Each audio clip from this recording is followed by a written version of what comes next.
استنى.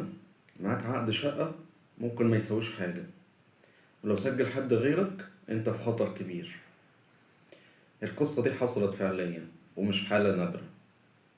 محمد عنده 41 سنة، موظف، اشترى شقة ودفع تحويشة عمره 12 سنة. معاه عقد بيع وإمضة وشهود، وقال كده تمام. محمد عايش في الشقة بقاله سنتين، بيدفع كهرباء ومية وغاز وحاسس بالأمان. لكن فجأة المحكمة استدعته. الصدمة، شخص تاني سجل العقد رسمي نفس الشقة. محمد راح المحكمة وقال لهم أنا شاري وعندي عقد. المحكمة ردت وقالت العقد غير المسجل لا ينقل الملكية للغير. كتير من الناس هيردوا ويقولوا لكن محكمة النقض قالت إن العقد غير المسجل بينقل الملكية. الحقيقة الكلام ده مظبوط وصحيح.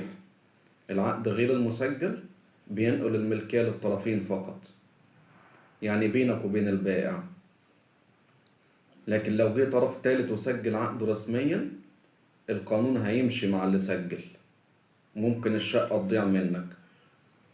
محمد خسر الشقة وفلوسه دخلت في دوامة قضايا سنين، مش لأنه غلطان، لكن لأنه اعتمد على ورقة غير مؤمنة رسميا. طيب السؤال، ازاي تحمي نفسك؟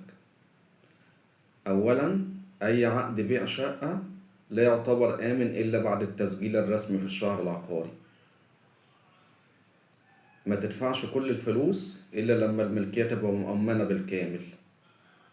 لو العقد ابتدائي خليك واضح في الورقة واكتب عقد ابتدائي غير مسجل ولا ينقل الملكية للغير.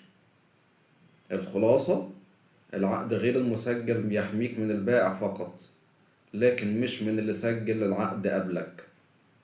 افتكر دايما، لو عقدك مش متسجل شقتك لسه في خطر وفلوسك ممكن تضيع. الحق سجل وبلاش تأجل.